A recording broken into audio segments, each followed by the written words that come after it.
Uma sexta-feira, eu estava saindo de viagem de uma cidade para outra cidade.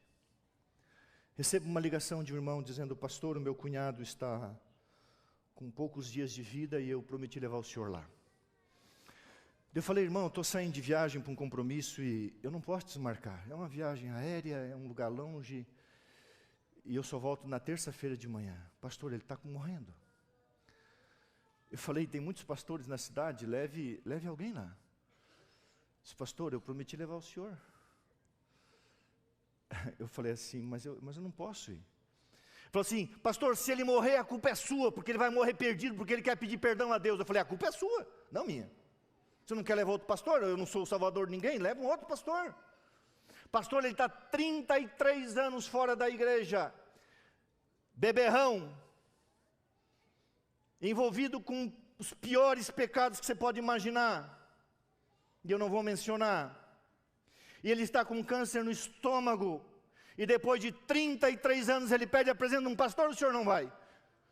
Eu falei: irmão, não estou dizendo que eu não vou, estou dizendo que eu estou no aeroporto embarcando para tal cidade, eu vou demorar, eu não posso ter uma igreja me esperando. Mas pastor, ele vai morrer. Eu falei: irmão, faz o seguinte, se Deus quiser que ele fique vivo até que eu volte, ele vai ficar. Ou o senhor vai levar um outro pastor, ou não vai botar essa culpa de sangue sobre mim. Tem mais de 15 pastores nessa cidade. Era um homem criado de uma forma muito bruta, um homem do mato, do campo. Na terça-feira de manhã eu fui até uma casa simples, ele viera do interior, estava na casa de uma filha.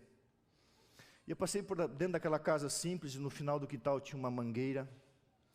E ali deitado na rede estava um homem com 63 anos, bem pesado, um abdômen completamente saltado, tomado pelo câncer.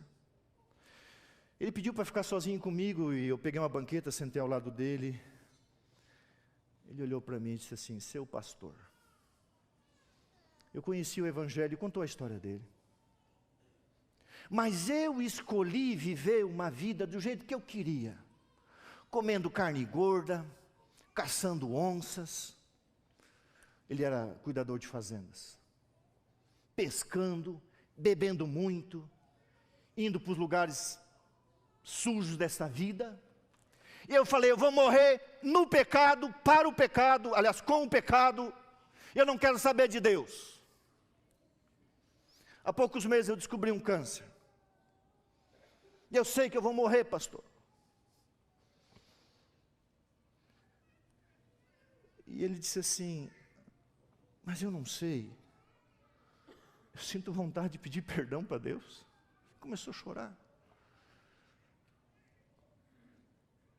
E ele fez uma pergunta para mim: o senhor acha que Deus vai me perdoar?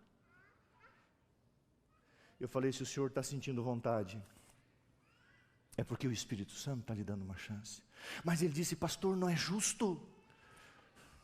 Aí que vem uma coisa que a igreja não entende. Irmãos, perdão não tem a ver com justiça. Perdão não é um ato de justiça. Justiça foi feita em Cristo, perdão é um ato de amor. E eu fiquei ali 1 hora explicando para ele o perdão, a misericórdia, a compaixão de Deus. E o Espírito Santo trabalhou no coração daquele homem. Ele disse: pastor, como que eu sei que Deus me perdoou? Depois de tudo que eu fiz, eu falei: a Bíblia diz, quando você tem paz. E eu resolvi fazer a unção dele. E fui até um local, ali não tinha azeite de oliva, e eu fui até um local que eu demorava uns 20 minutos para ir, uns 15 minutos para voltar, que era uma instituição da igreja. E nesse prazo de meia hora, quando eu volto, era perto de um hospital onde a família morava. E quando eu volto, eu vejo que dentro da casa está um médico, muito rápido. E quando eu estou chegando com azeite de oliva, a filha veio e disse: pastor, não se preocupe. Eu falei: o que aconteceu? Aí veio a mãe, a esposa, e disse: pastor, o senhor saiu aquele momento, meu esposo me chamou e disse: querida, você sabe o que eu fiz. Você me perdoa? Eu te perdoo. E ela perguntou: como você está? Ela disse: o pastor leu a Bíblia, o pastor cantou comigo, o pastor orou. E ela disse assim: eu sinto uma alegria, uma paz. Eu estou em paz, o pastor vai me ungir, eu quero esperar no quarto da frente.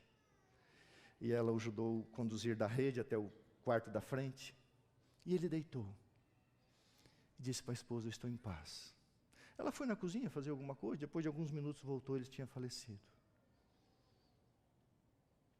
Eu tenho certeza que naquela rede, naquela manhã de terça-feira, às 11 horas da manhã, o Espírito de Deus visitou o coração daquele pecador e derramou graça e misericórdia. E eu tenho certeza que vou encontrar aquele homem no reino dos céus.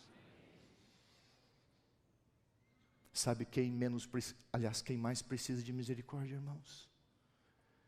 É quem menos dela acha que necessita.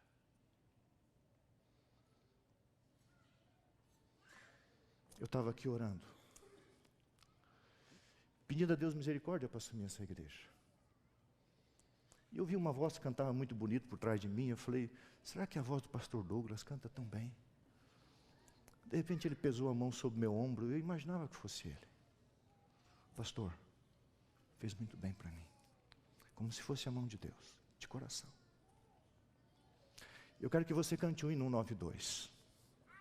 Eu quero que você faça desse hino uma oração. Fique em pé. Fique em pé. Faça desse hino uma oração. Cante.